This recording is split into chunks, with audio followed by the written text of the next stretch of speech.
Hello students, कैसे हैं आप सभी। मैं लाली वर्मा आप सभी 12वीं कक्षा के विद्यार्थियों का बहुत बहुत स्वागत करती हूं। स्वागत करने के साथ साथ ये आशा भी करती हूं कि आप सभी स्वस्थ होंगे, खुश होंगे, प्रसन्नचित होकर अपने सभी कार्य भी कर रहे होंगे, साथ ही साथ अपने आप का ख्याल रख रहे होंगे। अपने आप का ख्याल रखना सबसे बड़ी जिम्मेदारी है, ये हम सब जानते हैं, लेकिन फिर भी हम अपने ही प्रति लापरवाह हो जाते हैं। तो बच्चों, आपको ऐसा नहीं करना है। बहुत अच्छे से अपने आप का ख्याल रखिए, क्योंकि जब हम रहेंगे फिट तभी तो होंगे हिट। लेकर आई हूं कक्षा 12वीं हिंदी दिगंत 2 बिहार बोर्ड का जो पाठ 3 है, संपूर्ण क्रांति। लिखा है जयप्रकाश नारायण जी ने।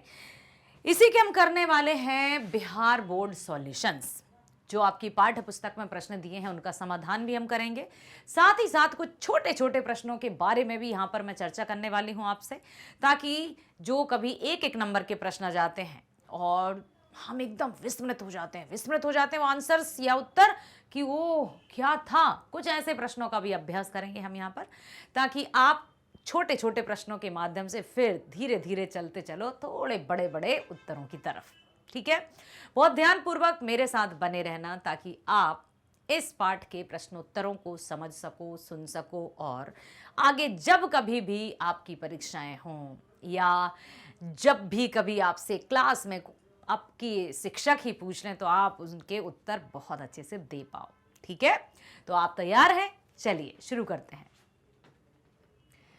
जैसे पहला प्रश्न है, जयप्रकाश नारायण अपनी जन पक्षधरता के कारण किस रूप में प्रसिद्ध हुए?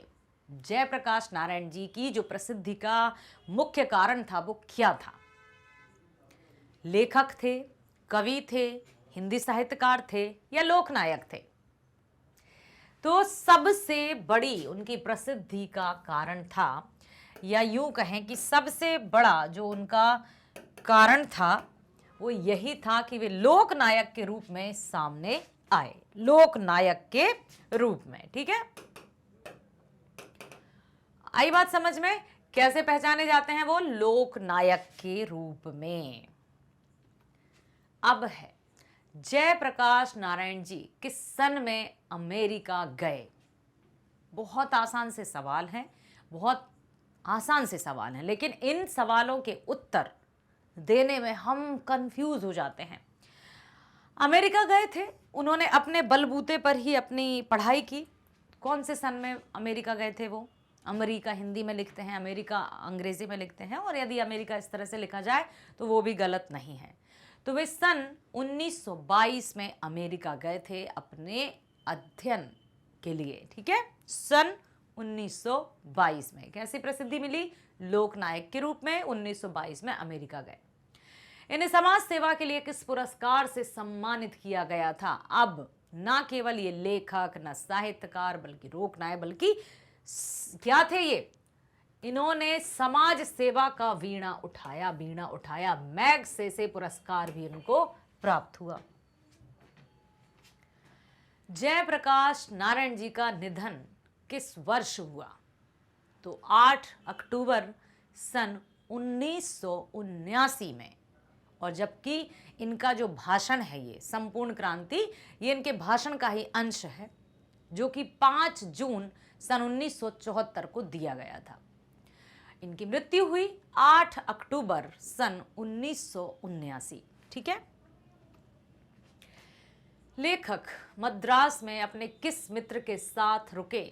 ईश्वर अय्यर उनके मित्र का नाम था। मद्रास में जब वो रुके थे तो उनके मित्र का नाम क्या था? ईश्वर अय्यर। ठीक, रामधारी सिंह दिनकर जी की मृत्यु किस कारण हुई थी? क्योंकि रामधारी सिंह दिनकर जी और राम वृक्ष बेनीपुरी जी की बात की है इस भाषण में। उन्होंने ये भी कहा था कि आज यदि दिनकर जी होते, राम वृक्ष बेनीपुरी जी होते, तो संभवतः वे अपनी रचनाओं में सत्य को उजागर कर पाते। तो इनकी दिल का दौरा पड़ने से मृत्यु हुई। जयप्रकाश नारायण के अनुसार देश का भविष्य किसके हाथों में है? आपने वो गीत सुना है या सुना होगा, हो सकता है वो आपने सुना होगा ना, कि इंसाफ की डगर पर बच्चों दिखाओ चल के, ये देश है तुम्हारा, नेता तुम ही हो कल के। तो आगे आने वाला जो भविष्य है, जो समाज है, जो देश की बागडोर है, वो किसके हाथों में रहती है? नई पीढ़ी के हाथों में। हमारी आशाएं, हमारी उम्मीदें, हमारा भविष्य आपके कंधों पर निर्भर है। अब आगे आने वाली जो पीढ़ी है वही देश का भविष्य का निर्माण करेगी। तो उस पीढ़ी को मजबूती के साथ अपने सभी कार्य करने होंगे और कथनी और करनी में समानता लानी होगी। ये नहीं कि कह कुछ और रहे हैं, कर कुछ और रहे हैं। जो हमने कहा है वो पूर्ण रूप से तटस्थ होना चाहिए और उसी कहने के अनुरूप ही हमारे कार्य होना चाहिए, या फिर हम जो कार्य करते हैं वही हमारे कहने में आए। ऐसा नहीं है कि कह कुछ और रहे, कर कुछ और रहे, तो लोग कब तक आप पर भरोसा रखेंगे?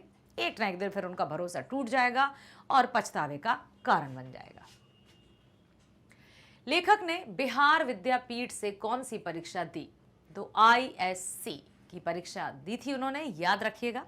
अमेरिका गए सन 1922 में, ठीक है। लोकनायक से उनकी प्रसिद्धि हुई और बिहार में उन्होंने ISC की परीक्षा दी। जयप्रकाश नारायण विदेश से लौटकर कांग्रेस में शामिल हो गए, क्यों? क्योंकि वे आज़ादी की लड़ाई में शामिल होना चाहते थे। जब वे विदेश गए और कांग्रेस जो सबसे पहली पार्टी थी उसमें शामिल हो गए, क्योंकि उन्हें आज़ादी की लड़ाई में शामिल होना था। लेखक किस मित्रता को ठोस मानते हैं? कैसी मित्रता ठोस है? अंडरग्राउंड जमाने की, मतलब जो पूरी तरह से जुड़ी हुई हो दिल से, मतलब पूरी तरह से जमीन से जुड़ी हुई। जयप्रकाश नारायण जी का जवाहरलाल नेहरू जी से किन मामलों में मतभेद था? उन्होंने साफ साफ कहा था अपने भाषण में कि मैं नेहरू जी से व्यक्तिगत रूप में नेहरू जी का कोई विरोध नहीं करता हूं। और उन्होंने ये भी कहा था कि मेरा कोई विरोध नहीं है व्यक्तिगत रूप से इंदिरा जी से, लेकिन उनकी जो नीतियां हैं उनका मैं विरोध करता हूं। ऐसा कहने का साहस कौन कर सकता है जिसमें सच्चाई हो, ठीक है। तो जयप्रकाश नारायण जी का जवाहरलाल नेहरू जी से किन मामलों में मतभेद था? राष्ट्र नीतियों के मामले में ही, क्योंकि उनकी जो नीतियां थी वो जयप्रकाश जी को नहीं भाती थी, क्योंकि उनके अनुसार उन्होंने जो देखा, वो अभी हमने देखा था ना, प्रीवियस वीडियो आपने देखा, सुना, समझा, कि जो जनतंत्र है या लोकतंत्र है जिसके लिए आप शासन का निर्माण कर रहे हैं उसी की बातों को सुन तक नहीं रहे। तो उन्होंने साफ साफ कहा था कि मैं केवल नाम का नेता नहीं हूं, हाँ, मैं हर एक की बात को सुनूंगा, समझूंगा, मंथन करूंगा, लेकिन अंतिम निर्णय मेरा होगा। ये नहीं कि जनता से चुनावों से पहले उसके बिल्कुल तलुए छू लिए, चरण छू लिए, लेकिन जैसे ही हमारा मतलब पूरा हुआ हमने उसको अनदेखा कर दिया। इस तरह की नीतियों का उन्होंने खुलकर विरोध किया। अब हैं ये पाठ्य पुस्तक में जो प्रश्न दिए हैं। आंदोलन के नेतृत्व के संबंध में जयप्रकाश नारायण के क्या विचार थे? आंदोलन का नेतृत्व किस शर्त पर करते हैं? तो आंदोलन के नेतृत्व में जो आंदोलन है, कौन सा आंदोलन? जन आंदोलन। तो उन्होंने मतलब इसके बारे में क्या कहा?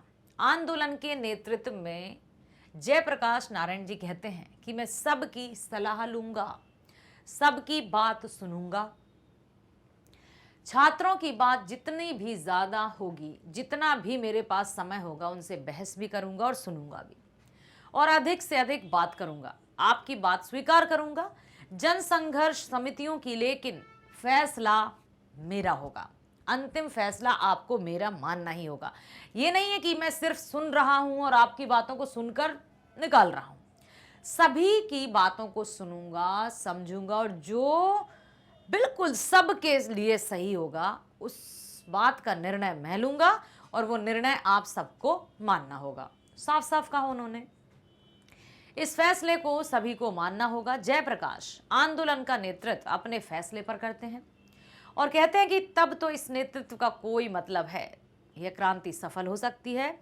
आपस की बहसों में पता नहीं हम किधर बिखर जाएंगे और क्या नतीजा निकलेगा, इसलिए हमें आपस में एक मत होकर बहुत ध्यानपूर्वक सभी बातों को सुनना है।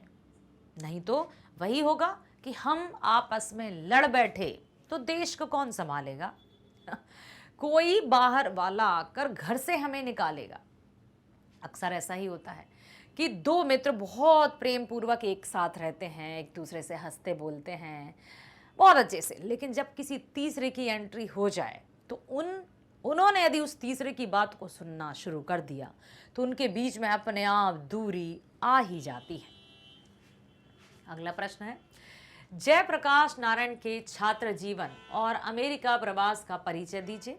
इस अवधि की कौन कौन सी बातें आपको प्रभावित करती हैं? कि जयप्रकाश नारायण जी कब गए अमेरिका, क्यों गए अमेरिका, क्या वो बहुत ही सुखी आर्थिक संपन्न परिवार से संबंध रखते थे, या फिर उन्होंने आखिर क्या था? इस बात को, इस प्रश्न को ध्यानपूर्वक सुनिए। तो जयप्रकाश नारायण का प्रारंभिक जो शिक्षा थी वो उनके ही वहीं हुई। 1921 में जनवरी महीने में पटना कॉलेज से आईएससी के छात्र थे। उसी समय गांधी जी के असहयोग आंदोलन के आह्वान पर असहयोग किया और असहयोग के करीब 1.5 वर्ष मेरा जीवन बीता।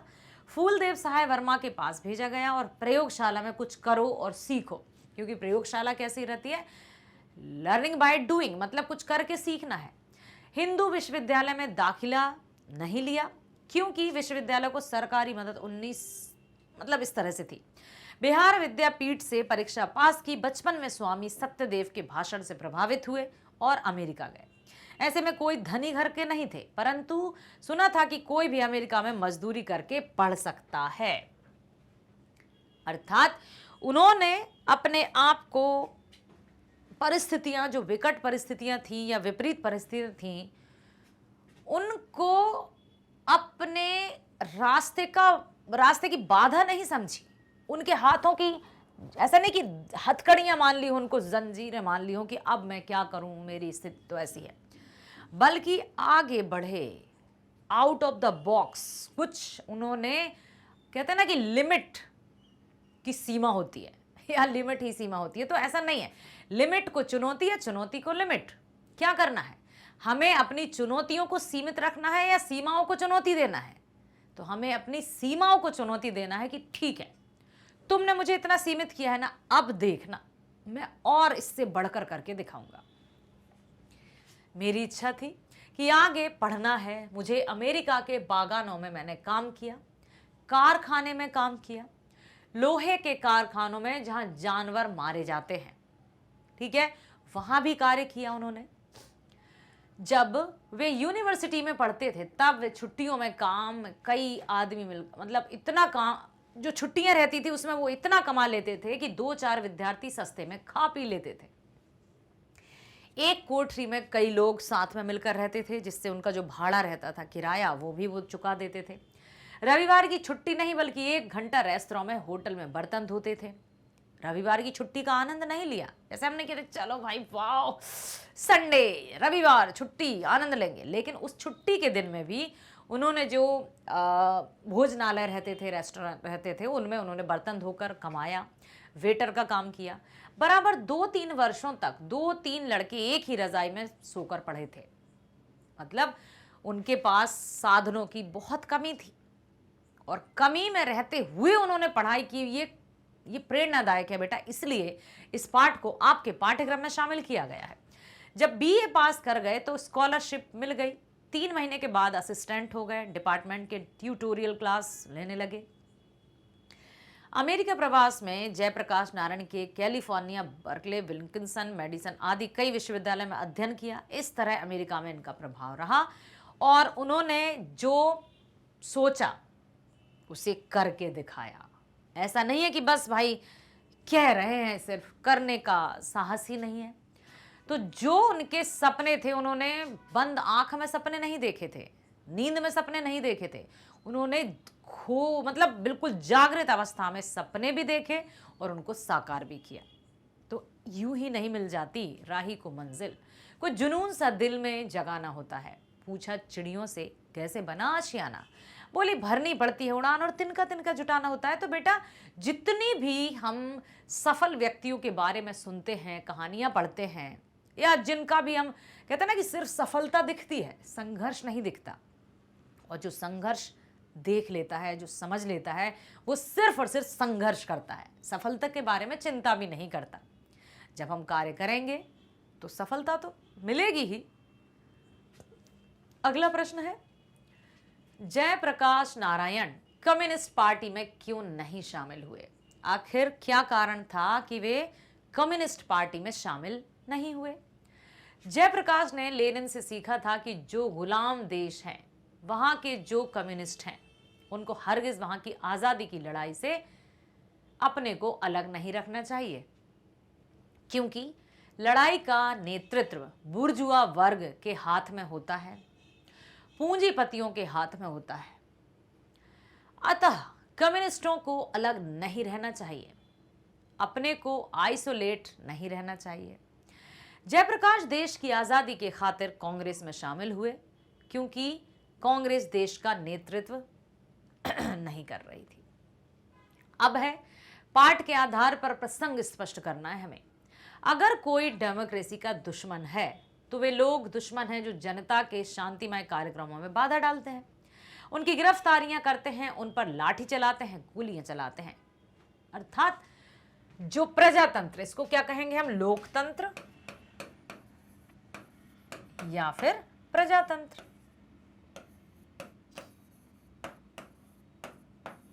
ठीक है, जिसको अंग्रेजी में डेमोक्रेसी कहते हैं। तो जो इसके दुश्मन हैं, मतलब वो जनता के दुश्मन हैं, जनता जो सामान्य जनता है उसके दुश्मन है, उसके बारे में कोई नहीं सोचना है। दूसरा है, व्यक्ति से नहीं, हमें तो नीतियों से झगड़ा है, सिद्धांतों से झगड़ा है, कार्यों से झगड़ा है। यहां उन्होंने बात की थी इंदिरा गांधी की और नेहरू की कि मुझे इंदिरा गांधी जी से या नेहरू जी से कोई व्यक्तिगत झगड़ा नहीं है, झगड़ा है मुझे उनकी नीतियों से।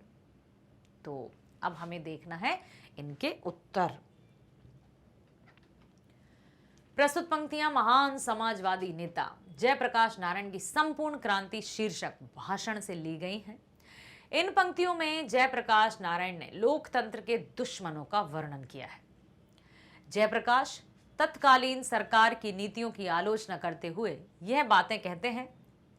ठीक है, प्रसंग यह है कि एक पुलिस के उच्चाधिकारी ने कहा कि नाम लेना यह ठीक नहीं होगा। पुलिस का एक उच्चाधिकारी था, नाम नहीं लिया उन्होंने, कि मैंने दीक्षित जी के मुंह से सुना है कि जयप्रकाश नारायण नहीं होते तो बिहार जल गया होता।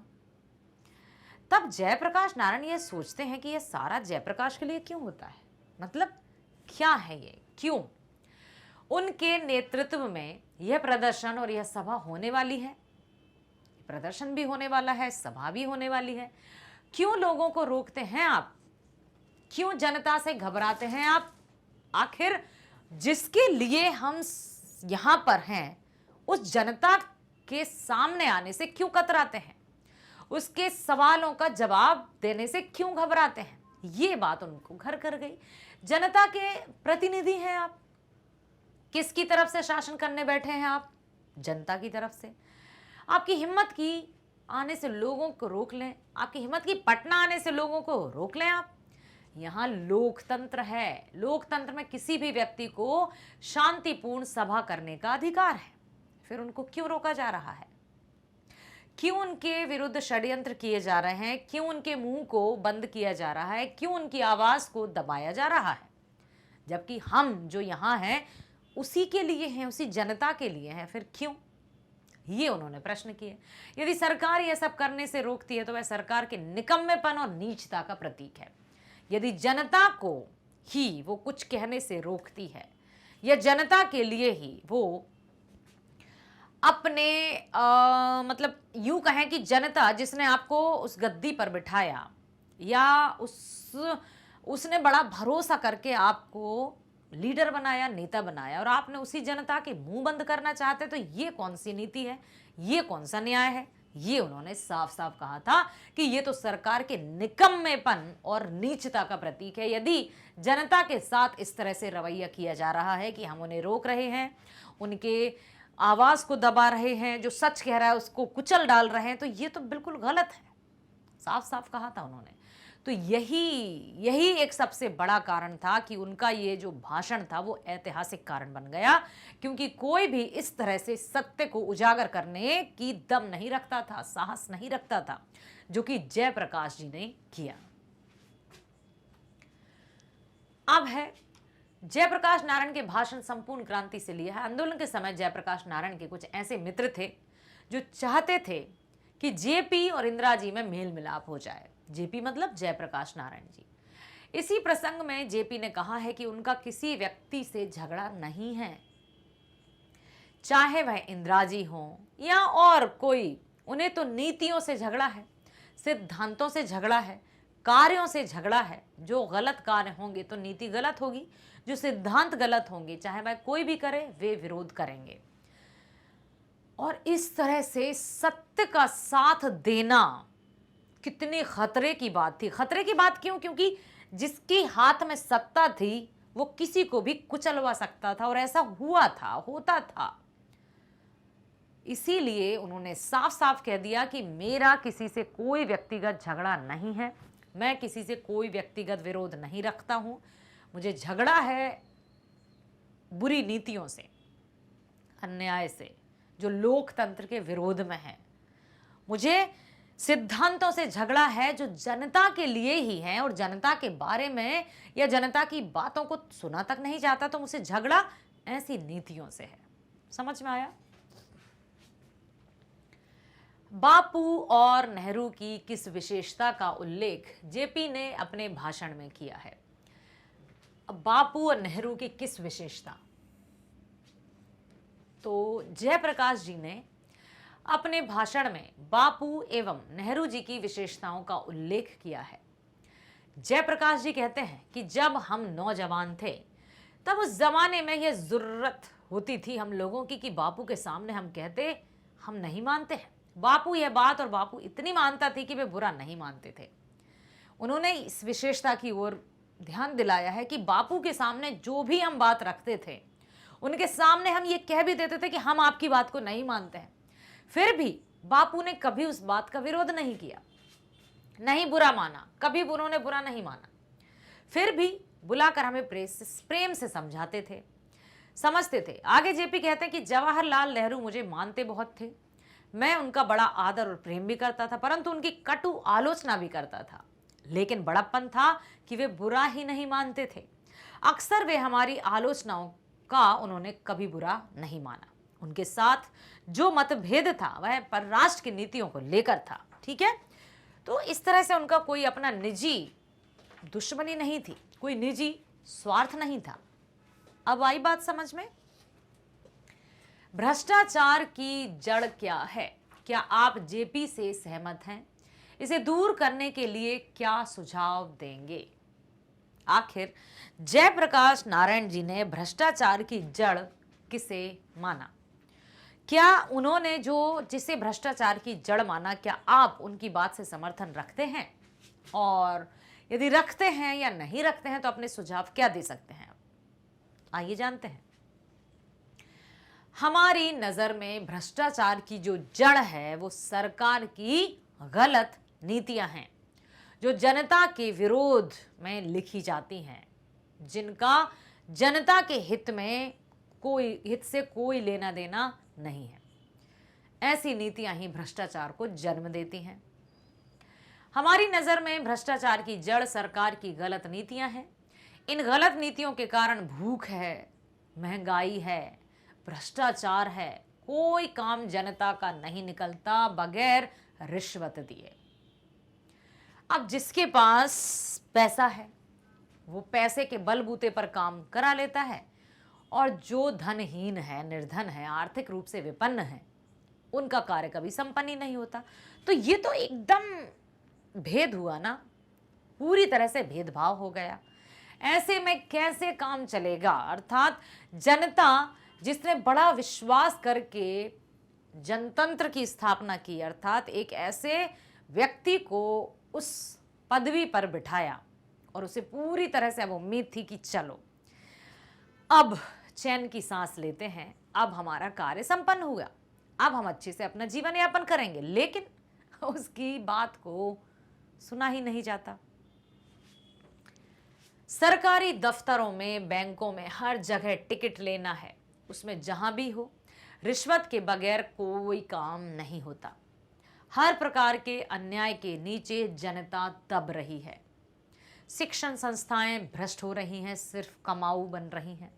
हमारे नौजवानों का भविष्य अंधेरे में पड़ा हुआ है, जीवन उनका नष्ट हो रहा है। इस प्रकार चारों ओर भ्रष्टाचार व्याप्त है।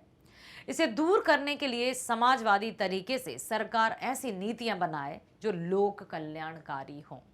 लोक कल्याणकारी का अर्थ समझते हो ना बेटा?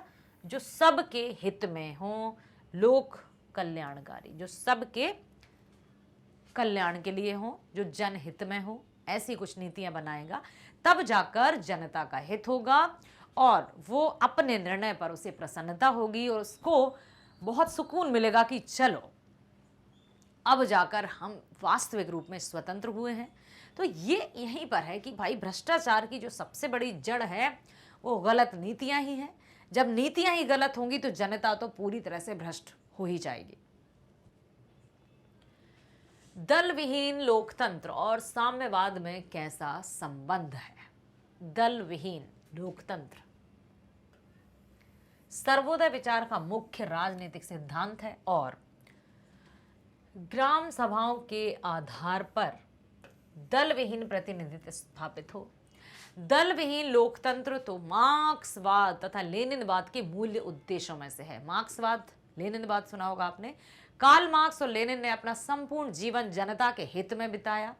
समाजवादी थे ये बहुत, जैसे कार्ल मार्क्स ने हमेशा लोगों की सहायता करनी चाहिए। मार्क्सवाद के अनुसार समाज जैसे जैसे साम्यवाद की ओर बढ़ता जाएगा वैसे वैसे राज स्टेट का क्षय होता जाएगा और अंत में एक स्टेटलेस सोसाइटी कायम होगी। वह समाज अवश्य ही लोकतांत्रिक होगी, बल्कि उसी समाज में लोकतंत्र का सच्चा स्वरूप प्रकट होगा और वह लोकतंत्र निश्चय ही दल विहीन होगा। मतलब किसी भी तरह की पार्टी नहीं।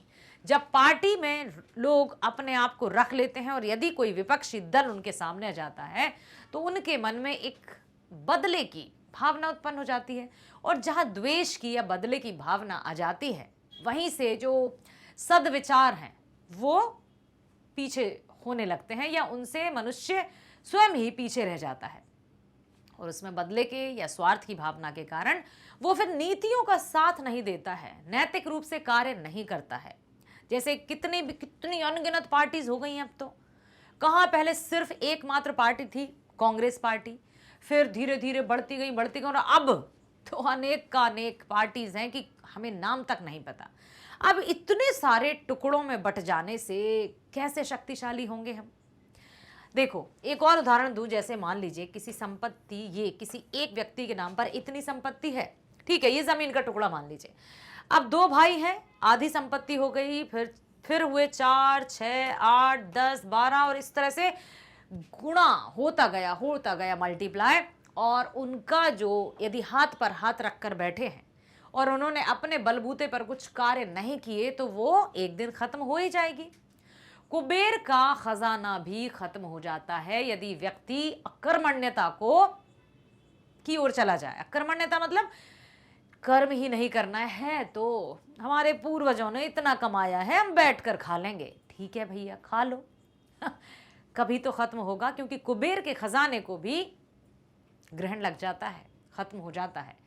तो यदि इतने सारे दल, इतनी सारी पार्टीज होंगी तो कितना मन मुटाव, द्वेष, आपसी बैर, झगड़ा, छल कपट, ईर्ष्या, स्वार्थ, ये भावनाएं आ जाएंगी और फिर जो मुख्य भावना है भाईचारे की भावना, आपसी सौहार्द की भावना, मिलजुल कर रहने की भावना नहीं रहेगी।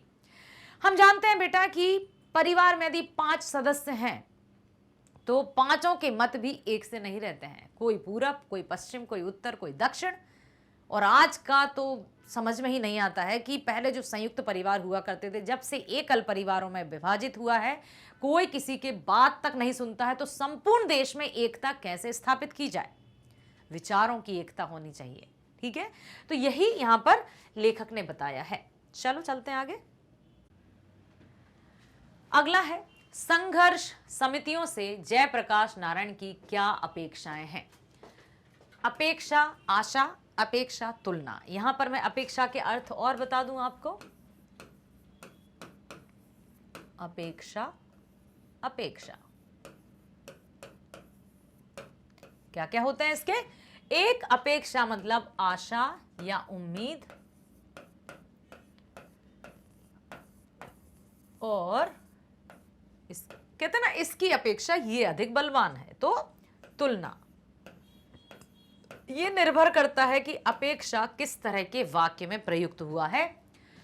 यदि वाक्य प्रयोग हुआ है कि राम की तुलना में श्याम अधिक समझदार है, तो यहां अपेक्षा मतलब तुलना की जा रही है। मुझे अपेक्षा है कि तुम परीक्षा में बहुत अच्छे अंक लेकर आओगे, तो ये आशा या उम्मीद है। वाक्य पर निर्धारित होता है कि किस तरह से कौन सी अपेक्षा का क्या अर्थ होगा। तो अब संघर्ष समितियों से जयप्रकाश नारायण की क्या अपेक्षाएं हैं, क्या उन्होंने अपेक्षाएं रखी हैं इस तरह की समितियों से। अच्छा, एक और बात मैं आपको बताना चाहूंगी। शब्द आपने जो सुने हैं हमेशा, भीड़ और संगठन, इनमें अंतर है क्या बेटा? कुछ क्या है बताओ? भीड़ और संगठन में अंतर क्या है? सबसे मुख्य अंतर सुनो। भीड़ कोई अस्तित्व नहीं, कोई पहचान नहीं, कोई वजूद नहीं। कभी भी हमें भीड़ का हिस्सा नहीं बनना है। संगठन अर्थात अपना वजूद, अपना अस्तित्व, जितने भी लोग होंगे उन सब का अपना अपना अस्तित्व होगा, अपनी अपनी पहचान होगी, अपनी अस्मिता होगी। तो संगठन के साथ हमें रहना है, भीड़ का हिस्सा नहीं बनना है। भीड़ मतलब अपनी पहचान खो देना, संगठन मतलब एकजुटता के साथ कार्य करना। विचारों में एक रूपता होगी लेकिन पहचान सबकी होगी। ठीक है। संघर्ष समितियों से जयप्रकाश नारायण की निम्नलिखित अपेक्षाएं थी। सबसे पहले क्या है? सभी संघर्ष समितियां मिलकर चुनावों में अपना उम्मीदवार खड़ा करें, अथवा जो उम्मीदवार खड़े किए जाएं उनमें से किसी को मान्य करें, एक को। जो भी समितियां होंगी वो स्वयं अपने द्वारा एक उम्मीदवार को खड़ा करेंगे और उनमें से किसी एक को चुन लेंगे। ठीक है भाई। उसके बाद चुनावों में इन समितियों द्वारा खड़ा किया गया जो भी उम्मीदवार जीतेगा उसके भावी कार्यक्रमों पर नजर रखने का काम ये समितियां करेंगी। समितियों के द्वारा, क्योंकि समिति का गठन कैसे हुआ? सबके मत अनुसार। अब समिति ने किसी उम्मीदवार को चुना है, अब उनमें से कोई एक जीत गया, विजेता है, तो जो भी उसके कार्य होंगे इस व्यक्ति के, इस विजेता के, तो उस समिति उस पर नजर रखेगी कि कैसे कार्य कर रहा है, अर्थात क्या ये लोक हित में है, जन कल्याण में है। यदि कोई प्रतिनिधि गलत रास्ता चुनता है, मतलब जो उम्मीदवार विजेता हुआ है और यदि वो समिति के अनुसार या जनता के हित के अलावा कुछ गलत कार्य कर रहा है या गलत रास्ता चुनता है, तो ये समितियां उसको इस्तीफा देने के लिए बाध्य भी कर सकती हैं। इतना इनको अधिकार है। तो ये इस तरह से कहा है उन्होंने। और क्या कहा है? इन संघर्ष समितियों का काम केवल शासन से संघर्ष करना ही नहीं है, बल्कि समाज के हर अन्याय और अनीति के विरुद्ध संघर्ष करना भी होगा। ऐसा नहीं है कि सिर्फ जो भी शासन है उसके प्रति हमें रखना है, बल्कि जो भी गलत कार्य होंगे, जो जन कल्याण के हित में नहीं होंगे, उनका विरोध भी ये समितियां कर सकती हैं। अगला क्या है? इन समितियों का कार्य सभी अफसरों तथा कर्मचारियों में विद्यमान घूसखोरी के विरुद्ध संघर्ष करना भी होगा। समझे? दूसरा, जिन बड़े बड़े किसानों ने बेनामी या फर्जी बंदोबस्तियां की हैं, उनका विरोध भी ये समितियां ही करेंगी। गांव में तरह तरह के अन्याय होते हैं, ये समितियां उन अन्याय को भी रोकेंगी। मतलब समितियों का जो कार्य है वो बहुत महत्वपूर्ण कार्य है, बशर्ते कि समितियां स्वयं न्याय पर चलें। ठीक है। अगला प्रश्न है, जयप्रकाश नारायण के इस भाषण से आप अपना सबसे प्रिय अंश चुनें और बताएं कि वह सबसे अधिक प्रभावी आपको क्यों लगा। आइए देखते हैं। इस भाषण में हमारा सबसे प्रिय अंश निम्नलिखित है। देखते हैं क्या है।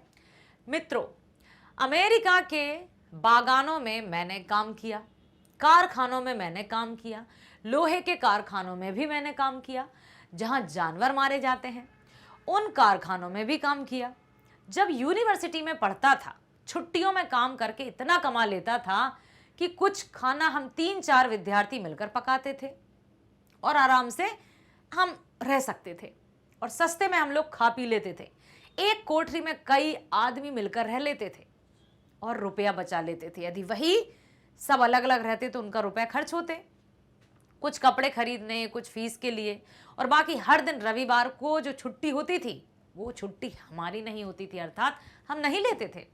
1 घंटा रेस्तरां में, होटल में या जो भी कुछ जहाँ भोजनालय रहते हैं उनमें बर्तन धोने का काम किया, वेटर का काम किया, तो शाम को रात का खाना मिल गया, दिन का खाना मिल गया, किराया जो भी आता था उसका हमें चुकाने में आसानी होती थी। तो हमने किसी तरह की कोई छुट्टी नहीं ली। ठीक है, ये बड़ा ही अच्छा है। बराबर 2-3 लड़के कितने वर्षों तक, 2 चारपाई नहीं थी, कमरे में एक चारपाई पर मैं और कोई ना कोई अमेरिकन लड़का रहता था। हम दोनों साथ में सोते थे, एक रजाई हमारी होती थी। इस गरीबी में मैं बढ़ा हूं। इतवार के दिन या कुछ और टाइम में जो होटल का काम है उसको छोड़ करके जूते साफ करने का काम शू शाइन पार्लर में, उससे लेकर के कमोड साफ करने का काम होटलों में करता था।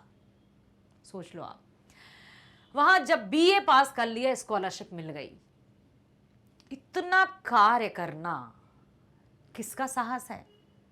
आज यदि बच्चों को सब कुछ, सारी सुविधाएं माता पिता दे रहे हैं तो बच्चे उन सुविधाओं के बावजूद भी अपनी सिर्फ और सिर्फ पढ़ाई पर एकाग्रचित नहीं हो पा रहे हैं। बेटा, ये पाठ आपके पाठ्यक्रम में शामिल करने का यही उद्देश्य है कि हमें अपने कर्तव्य के प्रति कितना निष्ठावान रहना है, समझे? तब जाकर कहीं हम मंजिल पर पहुंच पाते हैं। 3 महीने के बाद असिस्टेंट हो गया, डिपार्टमेंट का ट्यूटोरियल क्लास लेने लगा, तो कुछ आराम से रहा इस बीच में। इन लोगों से पूछिए, मेरा इतिहास ये जानते हैं और जानकर भी मुझे गालियां देते हैं। यह अंश हमें सबसे अधिक प्रभावी इसलिए लगा क्योंकि इसमें एक विद्यार्थी के कठोर परिश्रम और शिक्षा प्राप्ति के प्रति सच्ची लगन का चित्रण है। जयप्रकाश नारायण जी ने विदेश में रहकर किन कठिनाइयों के बीच अपनी पढ़ाई की, इसकी यह मार्मिक अभिव्यक्ति है और ये हमें कर्मठता की ओर ले जाती है, हमें परिश्रम से जोड़ती है कि हम यूं ही छोटी छोटी सी मुश्किलें हैं और हमें लगता है ओहो इतनी बड़ी मुश्किल है, इतनी बड़ी परेशानी, मैं कैसे कार्य करूं। ये कोई मुश्किलें हैं? सोचो, जो अथक परिश्रम करते हैं ना बेटा, उन्हीं का इतिहास गुणगान करता है। नहीं तो कितने लोग आते हैं और चले जाते हैं, कोई वो नहीं रहता उनका।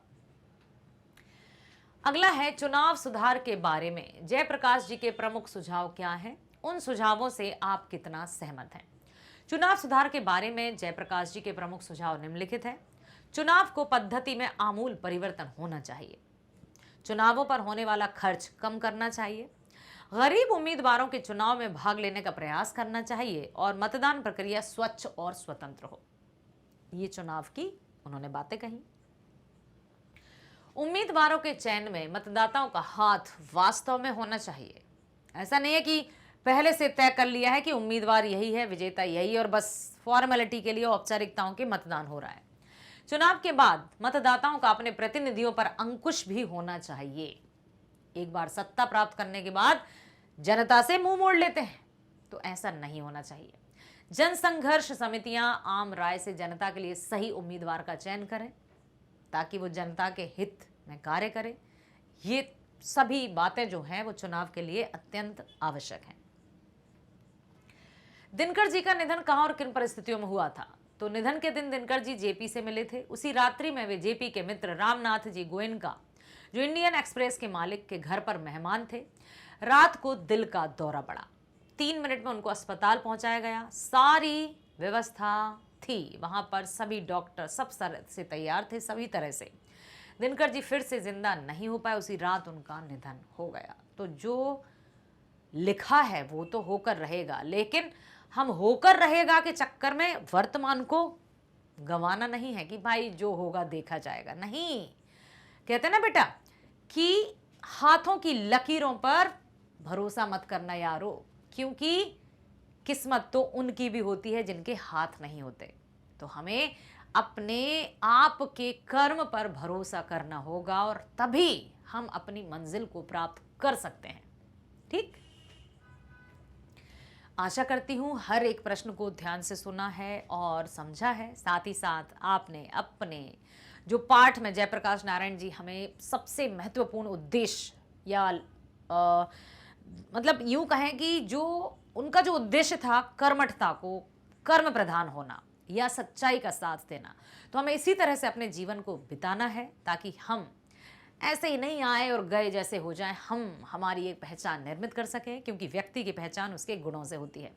तो बेटा मिलते हैं नेक्स्ट वीडियो में, इसी पार्ट के करेंगे हम बहुविकल्पी प्रश्न। तो बने रहना मेरे साथ और मिलेंगे नेक्स्ट वीडियो में। Bye, thank you so much.